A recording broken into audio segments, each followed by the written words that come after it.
Hello, my wonderful friends. Welcome back to our /IDoWorkHereLady, where people who are doing their actual jobs get mistaken as regular Joe Schmoes, guys. In this episode, there is going to be 7 stories.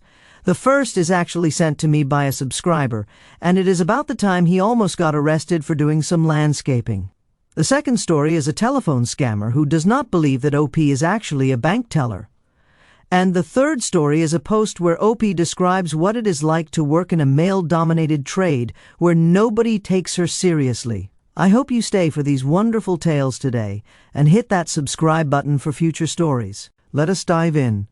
This story is titled, "Sir, I do work here. Please do not arrest me. I have been working for years as a contractor, and the company I work for specializes in landscaping residential properties. This happened to me a couple of years back, and though I have experienced similar situations, nothing has come close to this. So, I have a cousin, who I am pretty close with, who had finally purchased her first home. It was a simple little house that was relatively newer, maybe 5 to 10 years old. I do not remember exactly. The previous owners, though, who were clearly hooked on coke and were pretty sure were dealers, thought they were brilliant landscapers and did their own thing in the backyard. They took a bunch of different colored rocks and smashed pieces of glass and mixed it up with concrete and made themselves their own makeshift concrete patio pad in the back.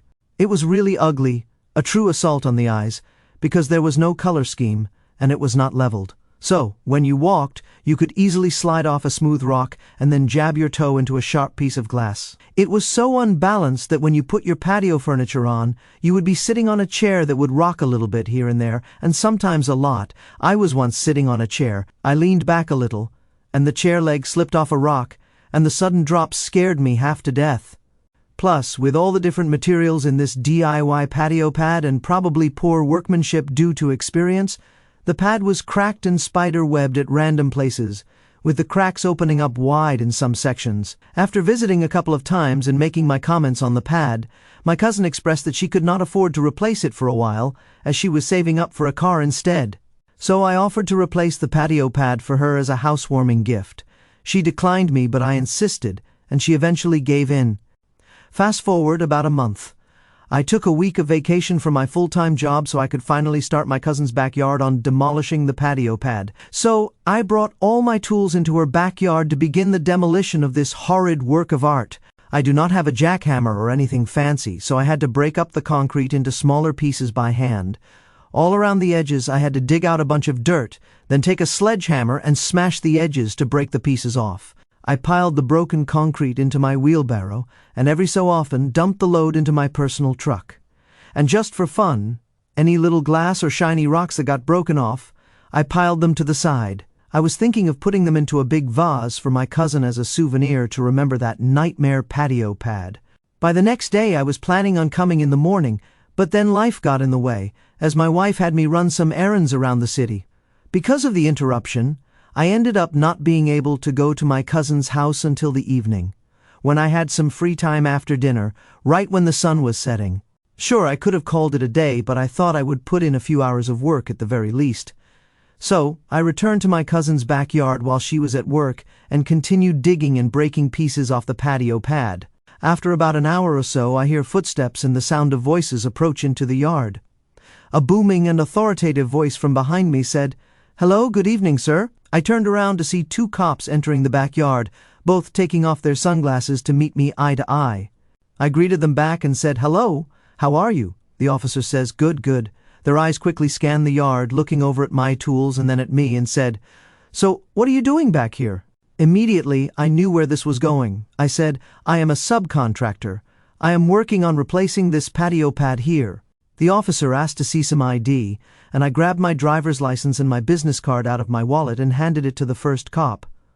The second cop was kind of walking around, inspecting my work and my tools. The first cop, while he was looking at my ID, said, "So, we got a call and we are just checking things out. Can you show me the contract you have to complete work here?" I was getting nervous at this point because this had never happened to me before, and unfortunately for me, there was no contract because I was doing a favor to my cousin. So I tried to explain and said, so I do not have a contract actually. This is my cousin's house." He looked up at me intently, then back at my ID, then up at me, and then my ID again. I will never forget this. It is like when I just turned legal, and the bouncer at the club would do the same thing, and in my head I am screaming, "That is me, let me in, it is not fake." The officer says, "Sir. Unless you have permission, you do realize you are trespassing on private property." Ah, crud, here we go. I said, "I understand that, but this is my cousin's house, and I am doing this work as a housewarming gift." The cop says, "I see, but you do understand that as of right now there is no way for you to prove that this is your cousin's house, and we cannot just take your word that it is and let you keep doing what you are doing. Do you have your cousin's phone number handy?" So, I gave it to him, and he told me to hang tight while he went and made a call. He walked off, but his partner stayed. I assumed to supervise me, and came to inspect the patio pad. He muttered under his breath, "What the heck is this?" And it took me a bit not to laugh when I overheard him say that, even though I was so anxious with 2 cops there. I was essentially trespassing because I did not have a written contract with my cousin to be on her property, and there was no way for me to prove that this was indeed her house. And I was super curious now, who the heck called the cops on me? Cop number 2 then starts to ask me about the tools I am using, how come I do not have a jackhammer if I am a pro contractor, why I am working by myself, etc., and why I am working at this hour. The time is about 8:30 p.m. I try to answer the best I can, trying not to make myself look worse, and try to keep things casual and calm. At this point, I was actually really nervous, and I thought I was going to get arrested. A half hour goes by, and all of a sudden, cop number 1 shows up with my cousin in tow. The amount of relief that just washed over me was surreal. After a bit of talking, I was off the hook. Yay! Not that I was really ever on the hook to begin with. So, it turns out my cousin got a new neighbor in the past month, this middle-aged couple with grown-up kids. The wife stayed home a lot and met my cousin, made friends, sometimes had coffee together on the front porch. The neighbor wife knew that my cousin lived alone and was single. She also heard stories about how the previous owners were possibly druggies. So it made sense when suddenly one day, while my cousin was not home and under the cover of darkness, there was a strange man in her backyard furiously digging out under the patio. The neighbor wife immediately thought that I was a previous owner trying to uncover his stash of drugs and drug money. And since I was gathering the colorful glass pieces, she thought that I had hidden valuable jewels in the concrete and was back to collect my treasure. So, her first instinct was to call the cops on me. Looking back, my cousin and I laugh at the situation, and I have become really good friends with her neighbor and husband. That is a good neighbor that OP's cousin has got there, and it is a very fair reason to call the cops. Could you imagine, though, hearing that the old neighbors used to be dealers and hooked on coke, and then having them come back to dig up a hidden stash? Guys, if that was me, I would have just sat back and filmed the whole situation on my phone to see if he was actually coming back for his buried treasure. This next story is titled, "Scammer Demands I Do Not Work at the Bank. Scammer Insists That I Do Not Work at the Bank." So, the title pretty much sums it up. I work at a bank, and one of the most common queries we get from customers is if a phone call they have received is actually from us or a scam. So, this happened when I had been working at the bank for a few months. But a customer came in saying that he had been getting multiple phone calls a day from his bank saying he needed to transfer money out to a safe account. So, he came in to see exactly what was going on. After checking records, it definitely was not us calling him. So, top tip, your bank would never ask you to transfer your money anywhere. I told him to stop answering the phone and to just block the number. It was at this point where they tried calling him again. So we decided to have some fun. The customer answered the phone and the scammer started the spiel that he needed to go to a bank and transfer the money straight away as it is urgent, but to tell us that the money was for family. He replied, "Well, I am actually at the bank right now. I will hand you to the cashier, and you can tell her the details." I did not know what to expect down the other end of the phone, but after introducing myself to the scammer, who at this point was probably in a panic, they start cursing me and telling me that it was wrong for me to pretend to work for a bank. How dare I put people in danger and try to steal their money? And they actually said, "You do not work for a bank. You are a scammer, blah blah blah." The customer myself let him go on for another minute and just hung up. Surprisingly, this has happened to other colleagues of mine.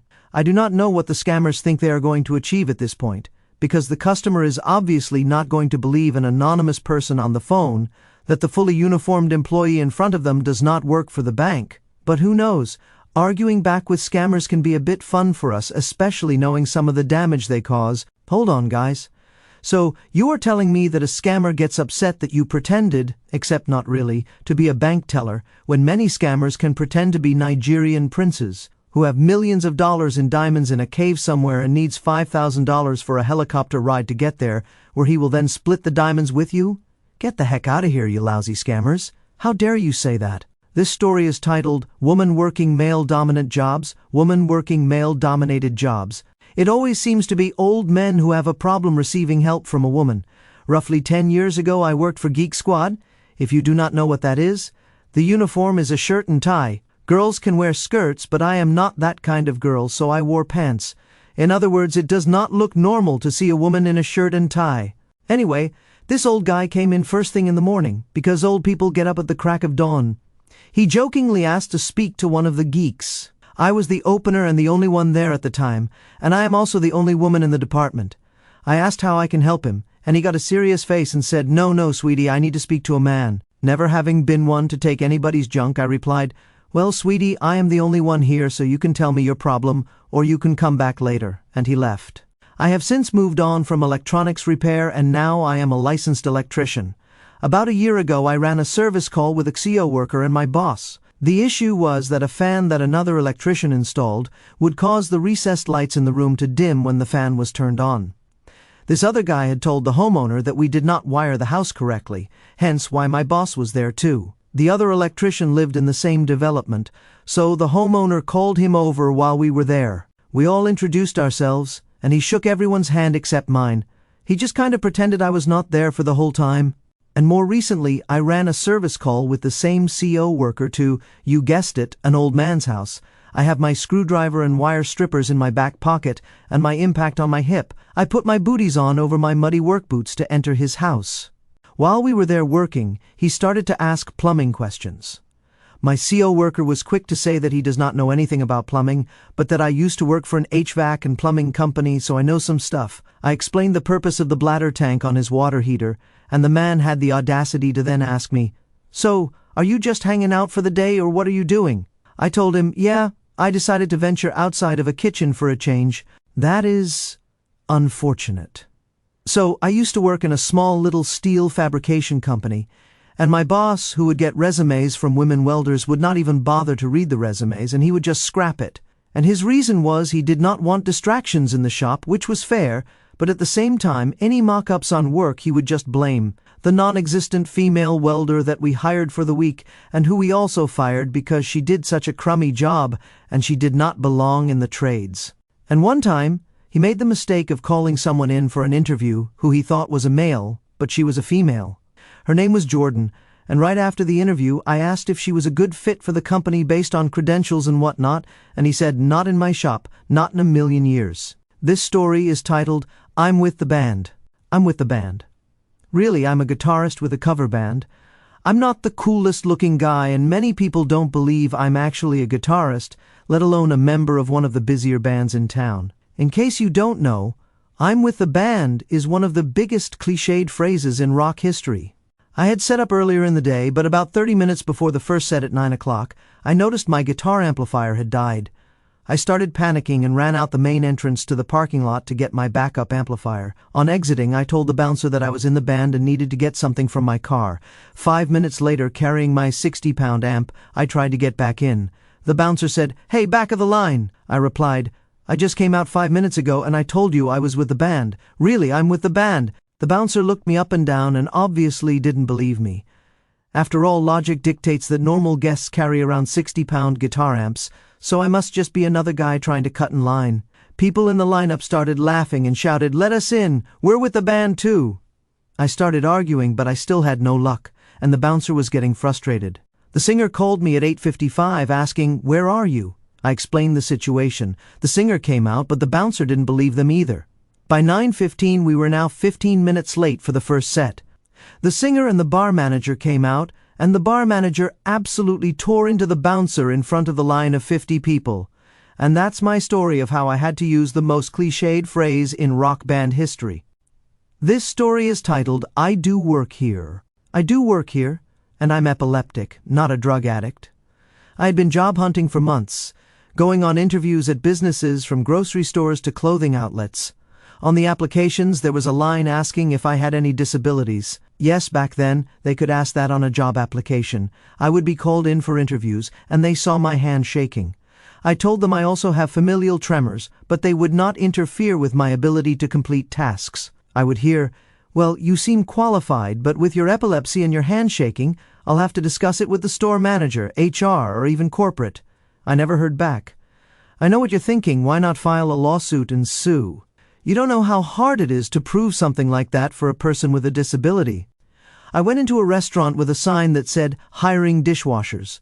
The manager, Mr. A, took a look at me, saw my hand shaking, and I told him about my tremors and epilepsy. He looked at me, patted me on the back, and said he was sorry to hear all of that. Then he said, "Either wear hairnets or get your hair cut. Health codes and all. Be here Monday morning. I'm sorry to hear about that, but you'd better work just as hard as everybody else." And the rest is history.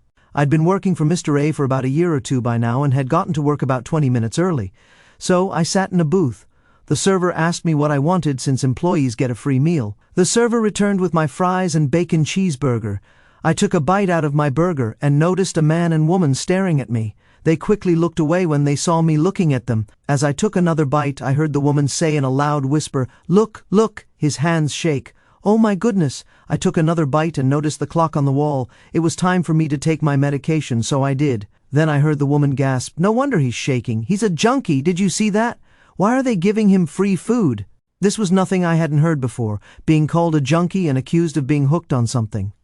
I went back to eating and wanted ketchup on my fries, but there was none on my table. Instead of bothering the server who was helping paying customers, I went to the server's alley.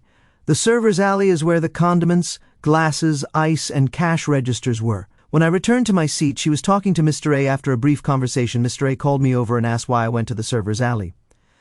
I told him. Mr. A then said, with thick sarcasm, I explained to this beautiful, caring woman that it was time for your epilepsy medication, so that's why you took some pills, and that you're my actual employee. This wonderful human didn't believe him and thought people with epilepsy always wore protective helmets because they were always falling down. All I said was, "It's nothing I haven't heard before. I'm used to it." She looked shocked and then tried turning it around, saying, "I was just being a good Christian, trying to help you stop a crime, and this is what I get? This is how you treat me? I'm sorry about your condition, and when I get to church I'll light a candle for you and say a prayer." I replied, "Thank you. And I'll light a candle for you and pray you learn to be less judgmental. Judge not, lest ye be judged." Her husband turned around to look at me like he had no words to apologize. I just looked at him knowingly. Mr. A and I looked at each other and laughed. He said, "Gosh, I love doing that." And I said, "Mr. A, you're terrible. That's going to be a nice conversation they'll have when they get home." Then I sat down and ate my fries and bacon cheeseburger. This story is titled, "You're Stealing." You're stealing? No, I'm not. A little backstory, I was once a male volleyball player for a small high school in Florida a couple of years ago, and I recently had a situation that reminded me of this story. While I was in high school, I worked a part-time job at a small sports store. It wasn't part of a chain, more of a local shop where you could go to hang out and buy equipment. My friends and I first came across this place after we joined the volleyball team in our freshman year. Many people may not know about men's volleyball because it's not something you see often.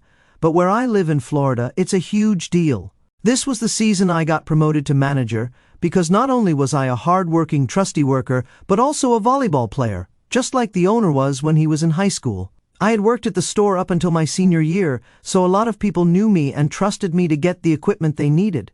Sorry if I mess up the dialogue in this story, but it's all true, so please don't be harsh in the comments. Also, note that I have social anxiety, which will come into play later. One day, a man and his son, who I'd say was about 13, walked in and asked where the football gear was. At first, I looked at the dad with an "are you sure" expression because his son looked really small and scrawny. I assumed the kid was just starting out, so I stood up and pointed to the second aisle in the shop. When I did this, the kid looked scared out of his mind. I'm a big guy with a height of 6 feet, and I practice a lot, so I have a bit of muscle. However, I have social anxiety outside my circle of friends, so I got nervous and sat down. This relieved the kid and made me feel better. After a couple of minutes of sitting on my phone, I decided to go to the back real quick to take stock and fill up some shelves with our latest shipment of products. While I was doing this, I heard someone shouting about some kid stealing equipment and asking where the employees were. When I came out, I saw what the problem was. The dad was giving me a death glare. He then walked up to me, got in my face, and started chewing me out, asking what I was doing back there. He said, "You should be in the front like all the other customers." When I tried to get a word in, he kept interrupting, saying he would tell the manager what I was doing and that I was trying to steal equipment for my own selfish reasons. This is where my social anxiety kicked in and I started tearing up a bit. A lot of people would say, "You're the manager, just kick him out." But when a random guy is shouting at you and you have social anxiety, it's kind of hard. Finally, the owner came out of his office to see what the problem was. The dad said, "This kid is stealing equipment from you, and your employees are nowhere to be seen."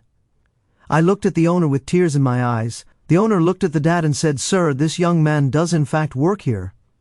The dad said, "He has no uniform." The owner explained that we don't wear uniforms. The dad said, "This is ridiculous. All stores have uniforms." The owner replied, "No, they don't, sir.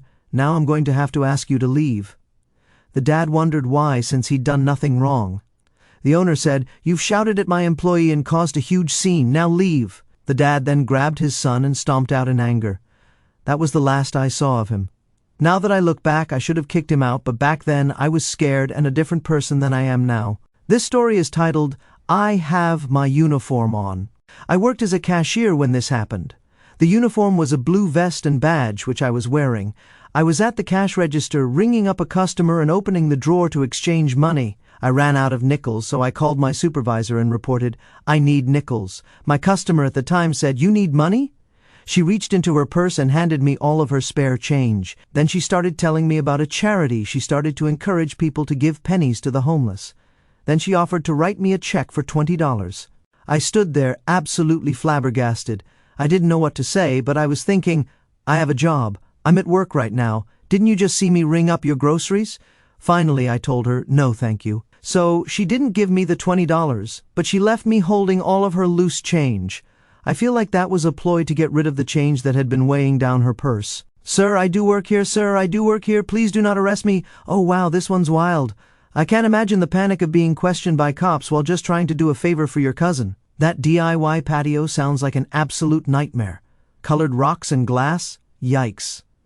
The neighbor mistaking Op for a drug dealer digging up a stash is hilarious in hindsight, but I bet it was terrifying in the moment. Love that the neighbor was just looking out for your cousin, though.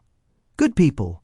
The cop's skepticism makes sense, but man, not having a contract really put Op in a tough spot. Pro tip, always have some proof handy when working on someone else's property.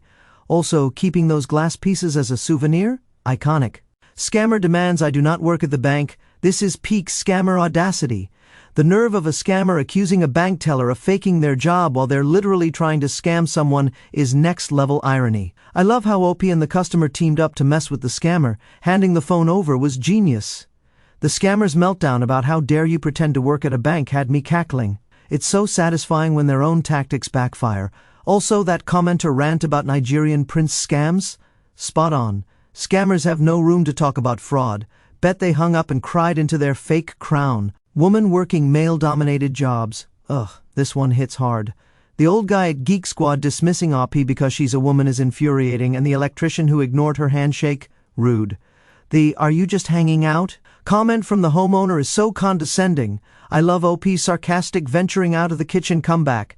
The story about the boss trashing women welders' resumes is disgusting, but sadly not surprising. It's 2025, and we're still dealing with this nonsense? Props to OP for pushing through in male-dominated fields and not taking any junk.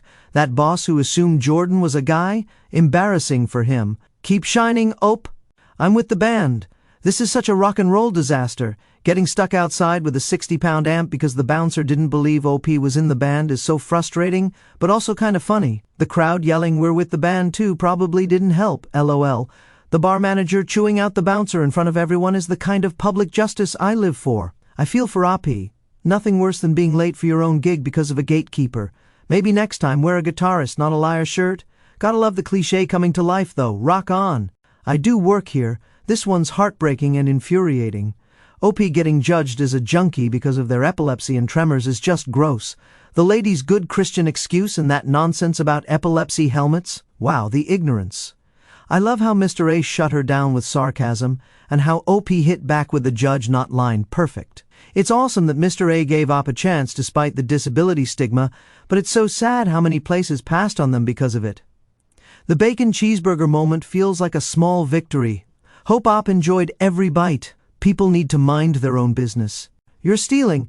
Poor Op getting yelled at by an angry dad while dealing with social anxiety. My heart goes out to them. The dad assuming a teenage employee is stealing just because they're in the back is so unfair. The owner stepping in to set things straight was great, but I feel for OP freezing up in the moment.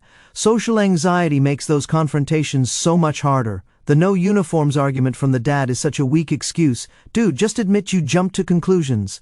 Glad OP's grown since then, but man, that must have been rough.